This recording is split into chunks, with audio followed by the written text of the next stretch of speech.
تو اس تھوڑی سی آزمائش کی جب کہہ رہے ہیں کہ آزمائیں گے تو جو غم ہے صدمہ ہے اپنی جگہ غیر اختیاری میں کوئی نہیں، لیکن آگے جو بات فرمائی وہ ہے بشر الصابرین، خوشخبری دے دو ان صبر کرنے والوں کو، الذین اذا اصابتهم مصیبت، جب ان کو کوئی مصیبت پہنچتی ہے تو قالو، تو کہتے ہیں کہ انا للہ و انا الیہ راجعون، ہم اللہ ہی کے ہیں اور اللہ ہی کی طرف ہم لوٹ کے جانے والے ہیں۔ یہ کہتے ہیں، میرے حضرت فرمایا کرتے تھے، حضرت ہمارے حضرت عارف قدس اللہ تعالیٰ سے رہو، کہ دیکھو اللہ تعالیٰ نے یہ فرمایا کہ جب مصیبت پڑے یا کوئی غم آئے، تکلیف آئے، تو کیا فرمایا، کہہ دیں، زبان سے کہہ دیں انا للہ و انا الیہ راجعون، چاہے دل رو رہا ہو، دل سینے میں شعلے اٹھ رہے ہوں، صدمہ ہو، تشویش ہو، لیکن ان کی زبان پر اللہ تعالیٰ کی تقدیر کا شکوہ نہ ہو، بلکہ وہ یہ کہتے ہیں زبان سے کہ ہم بھی اللہ ہی کے ہیں، اللہ ہی کی طرف لوٹ کے جانے والے ہیں۔ تو کیا ہوگا، اولئک علیہم صلوات من ربہم ورحمہ واولئک هم المہتدون، ان کے اوپر رحمتیں ہی رحمتیں ہیں اللہ تعالیٰ کی طرف، اور وہی سیدھے راستے پر ہے۔ تو حضرت والا فرماتے ہیں کہ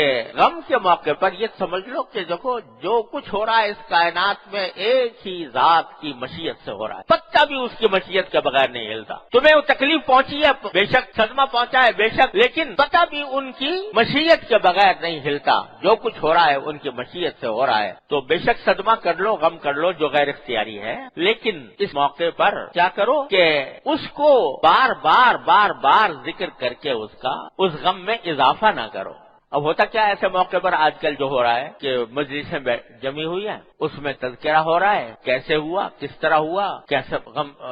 افسوسناک بات ہوئی وغیرہ وغیرہ، اس کے اوپر کبھی حکومت کے اوپر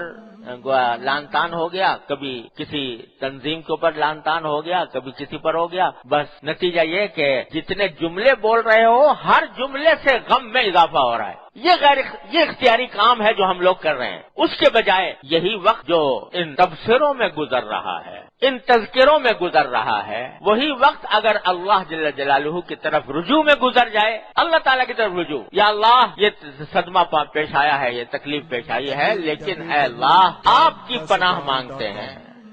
اے اللہ ہم کمزور ہیں، آپ کی آزمائشوں کا تحمل ہم میں نہیں، اپنے فضل و کرم سے ہم سے یہ آزمائشیں ہٹا لیجئے، اللہ تعالیٰ کی طرف رجوع کر کے اللہ تعالیٰ سے مانگنا شروع کر دیں۔ تو کیا ہوگا کہ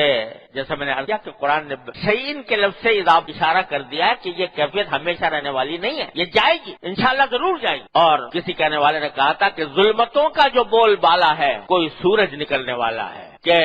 جب ظلمتیں پھیلتی ہیں، تاریکیاں پھیلتی ہیں، تو اللہ تعالیٰ کی سنت ہے کہ سورج نکال دیتے ہیں۔ رات بعض اوقات لمبی ہو جاتی ہے لیکن سورج نکلتا ہے، اللہ تعالیٰ کی سنت یہ ہے، رات آتی ہے تو دن بھی آتا ہے۔ اور اللہ تبارک و تعالیٰ ہمیشہ کسی کو نہ مصیبت کی حالت میں رکھتے ہیں اور نہ ہمیشہ خوشحالی کی حالت میں رکھتے ہیں۔ بالسراء والضراء، کیسے کہ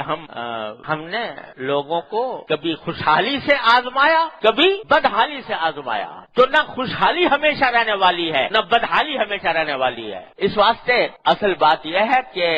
اس موقع پر کہ اگر خوشحالی کے موقع پر شکر کر رہے ہو تو سمجھ لو کہ سیدھے راستے پر ہو، اگر بدحالی کے موقع پر رجوع اللہ کر رہے ہو، اللہ تعالیٰ کی طرف رجوع کر رہے ہو، تو سمجھو کہ صحیح راستے پر ہو، اور انشاءاللہ وہ دور ہوگی۔